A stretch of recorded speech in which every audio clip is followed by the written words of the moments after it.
कैसे हो दोस्तों आप सभी का मैं अपने मंच द सक्सेस पॉइंट एट स्वागत करता हूं।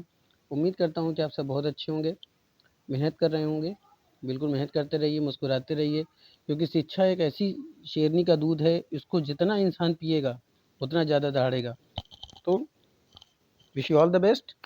चलिए शुरू करते हैं। आज का टॉपिक शुरू करने से पहले गुजारिश है कि वीडियो को ज़्यादा से ज़्यादा शेयर करें, लाइक करें।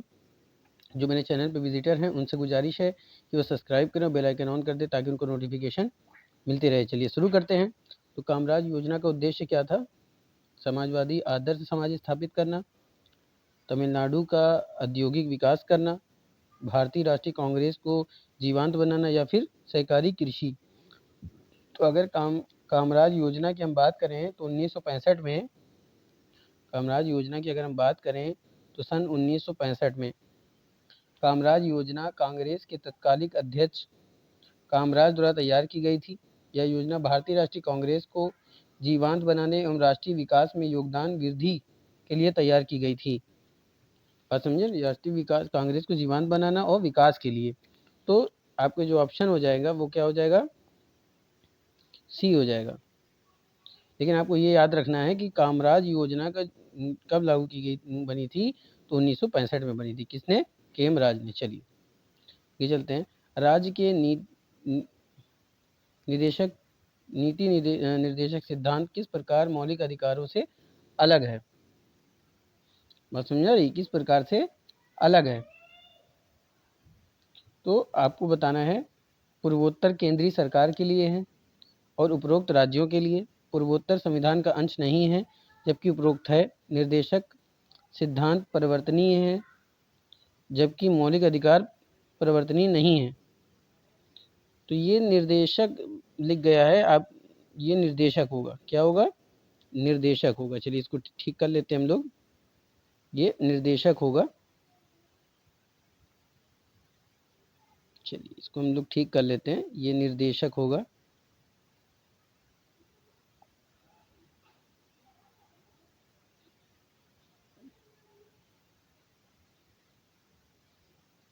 चलिए तो निदेशक सिद्धांत परिवर्तनीय जबकि मौलिक अधिकार परिवर्तनीय है और उपरोक्त में से कोई नहीं।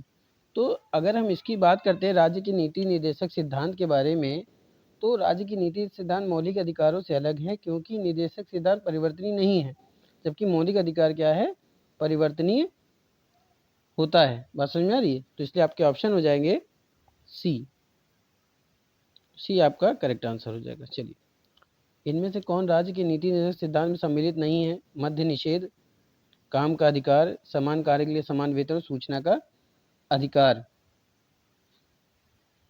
तो अगर हम इसकी बात करते हैं तो जो सूचना का अधिकार है वो आपके नीति निर्देशक सिद्धांत में नहीं आता। बात समझ में आ रही है कि आपके नीति निर्देशक सिद्धांत में नहीं आता है, वो है सूचना का अधिकार। तो आपका डी क्या हो जाएगा? करेक्ट आंसर हो जाएगा। निम्नलिखित में कौन सा नीति निर्देशक तत्व है? समान नागरिक संहिता, प्रेस की स्वतंत्रता, धर्म की स्वतंत्रता, विधि के समक्ष समानता। तो अगर हम नीति निर्देशक तत्व की बात करें तो 44वें अनुच्छेद के तहत राज्य द्वारा भारत के समस्त राज्य क्षेत्र में नागरिकों के लिए एक समग्र नागरिक संहिता प्राप्त कराने का प्रयास करना नीति निर्देशक तत्व में शामिल किया गया है। तो यानी जो तत्व माने गए हैं वो क्या है आपका?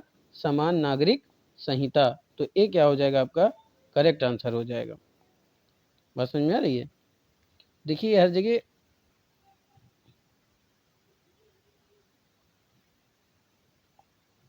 ये निदेशक होगा, उसको आप ठीक कर लीजिएगा।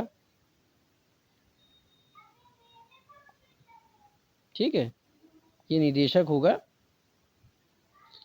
तो आपका क्या आंसर हो जाएगा? समान नागरिक संहिता, यानी कि ए। निम्नलिखित में से कौन सा एक राज्य के नीति निदेशक तत्व में नहीं शामिल है? तो पुरुष और महिलाओं को समान कार्य के लिए समान वेतन, जीविकोपार्जन के लिए पर्याप्त साधनों का समान अधिकार, अस्पृश्यता उन्मूलन, काम के लिए न्याय संगत और मनोवचित दशाओं में रहें। तो अगर हम राज्य के नीति सिद्धांत की बारे में हम चर्चा कर रहे हैं तो इसमें जो आपका हो जाएगा वो अस्पृश्यता उन्मूलन क्या है? वो 17वें अनुच्छेद में आता है, जो कि इसमें सम्मिलित नहीं है। तो सी आपका क्या हो जाएगा? करेक्ट आंसर हो जाएगा। राज्य की नीति निदेशक, माफी चाहता हूँ, नीति निर्देशक सिद्धांत एक ऐसा चेक है जो बैंक की सुविधा के अनुसार अदा किया जाता है। तो बैंक के अनुसार अदा किया जाता है, ये किसने कहा था? भीमराव अम्बेडकर, के एम मुंशी, डॉक्टर राजेंद्र प्रसाद या फिर के.टी. शाह। तो के.टी. शाह जो थे उन्होंने कहा था कि राजनीतिक सिद्धांत एक ऐसा चेक है जो बैंक की सुविधा अनुसार अदा किया जाता है। तो आपका डी क्या हो जाएगा? करेक्ट आंसर हो जाएगा।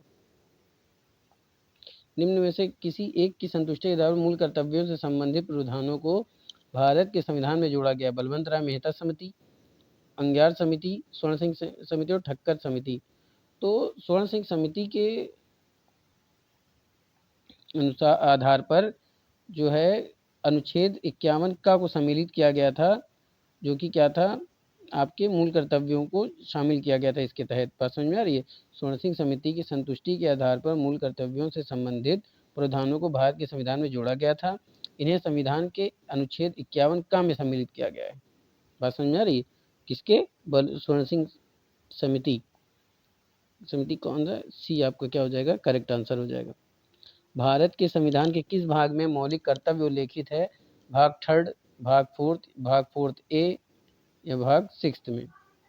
तो भारत के संविधान के जो मौलिक कर्तव्य हैं उनको 4A में सम्मिलित किया गया है। किसमें सम्मिलित किया गया है? 4A में।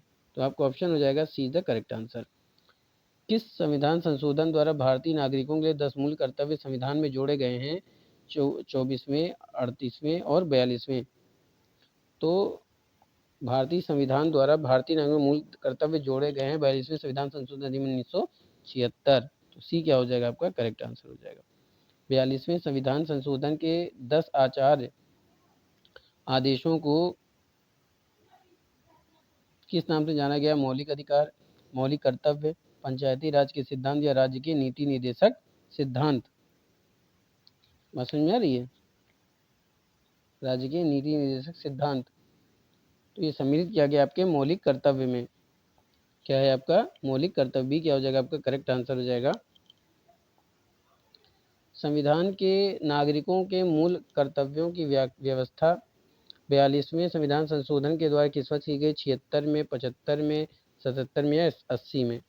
तो जो 42वें संविधान संशोधन था वो हुआ था 1976 में।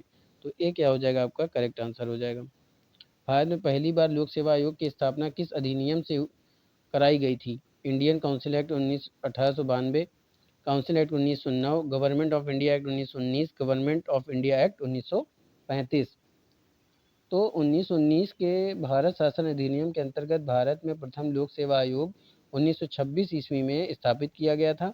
उस समय इसमें एक अध्यक्ष तथा 4 सदस्य थे। 1935 के अधिनियम के द्वारा इसका नाम संघीय लोक सेवा आयोग रखा गया था। तो इसका जो ऑप्शन होगा वो आपका हो जाएगा गवर्नमेंट ऑफ इंडिया एक्ट 1919।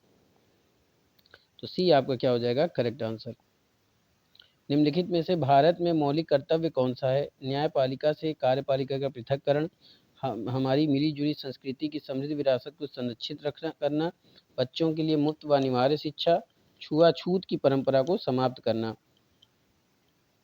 तो मौलिक कर्तव्यों का हिस्सा है वो है हमारी मिली जुली संस्कृति की समृद्ध विरासत को संरक्षित रखना। तो आपका बी क्या हो जाएगा? करेक्ट आंसर हो जाएगा।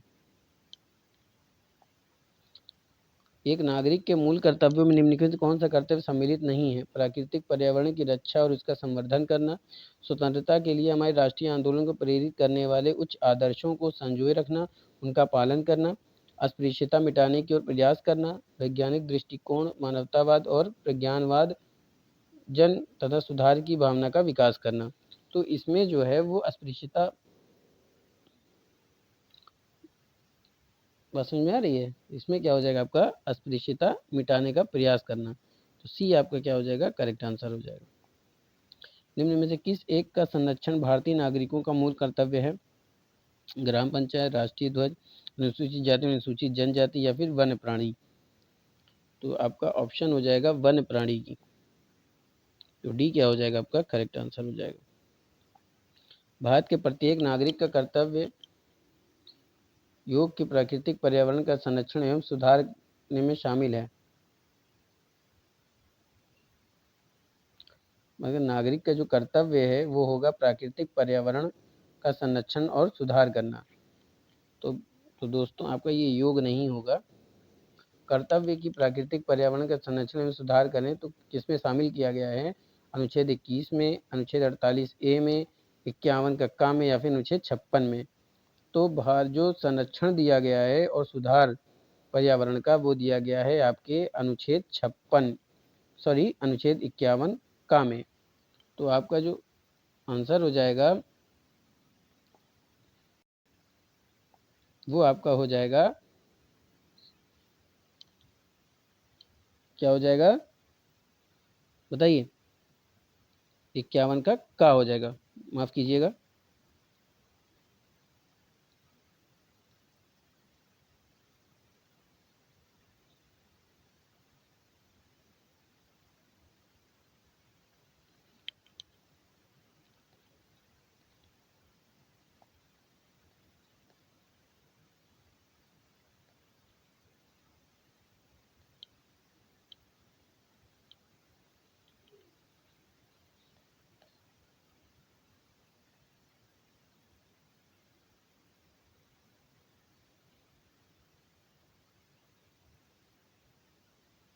चलिए, तो हम बात कर रहे थे भारत के प्रत्येक नागरिक कर्तव्य प्राकृतिक पर्यावरण के संरक्षण में सुधार करने में शामिल है। तो आपका अनुच्छेद क्या हो जाएगा? 51A में हो जाएगा। बस समझ में? तो सी आपका क्या हो जाएगा? करेक्ट आंसर हो जाएगा। निम्नलिखित में से कौन सा एक गलत है? मूल कर्तव्य मौलिक अधिकारों का हिस्सा है। मूल कर्तव्य मौलिक अधिकारों का भाग नहीं है। भारतीय संविधान के भाग 4 का में मौलिक कर्तव्य बनाए गए हैं। अनुच्छेद 51 में प्रत्येक भारतीय नागरिक के 10 कर्तव्यों की व्याख्या करता है। तो निम्नलिखित में कौन सा गलत है? मूल कर्तव्य मौलिक अधिकारों का हिस्सा नहीं है। इसमें क्या दिया है? हिस्सा है। तो ए क्या हो जाएगा? इसका करेक्ट आंसर हो जाएगा। निम्नलिखित में से कौन सा एक मौलिक कर्तव्य नहीं है? राष्ट्रगान का सम्मान करना, राष्ट्रीय संपत्ति का बचाव करना, राष्ट्रीय महत्व के स्थानों और स्मारकों की रक्षा करना, प्राकृतिक वातावरण का संरक्षण और सुधार करना। तो राष्ट्रगान का सम्मान करना ये तो शामिल है, राष्ट्रीय संपत्ति का बचाव करना ये भी शामिल है, प्राकृतिक वातावरण का संरक्षण और सुधार करना ये भी शामिल है, लेकिन आपका सी शामिल नहीं है। तो आपका ऑप्शन क्या हो जाएगा? मौलिक कर्तव्य नहीं है, तो सी हो जाएगा आपका करेक्ट आंसर। भारत में राष्ट्रपति का निर्वाचन किस प्रकार का होता है? प्रत्यक्ष, अप्रत्यक्ष, राज्यसभा के सदस्यों द्वारा या लोकसभा के सदस्यों द्वारा। तो भारत में राष्ट्रपति का जो निर्वाचन होता है वो दोस्तों होता है आपका अप्रत्यक्ष रूप से। तो बी क्या हो जाएगा? आपका करेक्ट आंसर हो जाएगा। भारत में राष्ट्रपति को चुनाव किया जाता है प्रत्यक्ष निर्वाचन द्वारा, अकाल हस्तांतरणीय मत प्रणाली द्वारा, अनुपातिक मत प्रणाली द्वारा या खुला बैलेट प्रणाली के द्वारा। बात समझ में आ रही है? तो अनुच्छेद 55 के थर्ड के अनुसार राष्ट्रपति का निर्वाचन अनुपातिक प्रतिनिधित्व पद्धति के अनुसार एकल संक्रमणीय मत प्रणाली द्वारा होता है। बात समझ में आ रही है? तो आपका ये क्या हो जाएगा? आपका हो जाएगा बी वाला हो जाएगा आपका करेक्ट आंसर।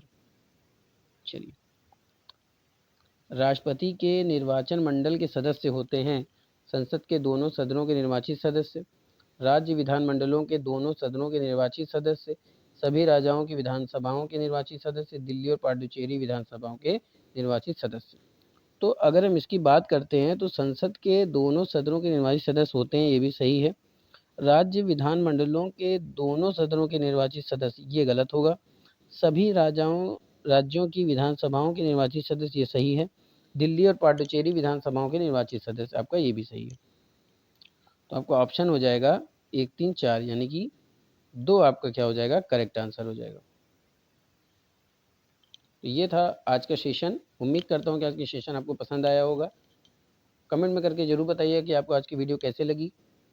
जो क्वेश्चन में मिस्टेक थी उसके लिए मैं आपसे माफ़ी चाहता हूँ, और इसी तरह से पढ़ते रहिए। मेरी ईश्वर से प्रार्थना है कि आप सबका अच्छे नंबरों से सिलेक्शन हो। कोशिश करते रहिए। फिर मिलेंगे अगले क्वेश्चन के साथ। तब तक के लिए जय हिंद।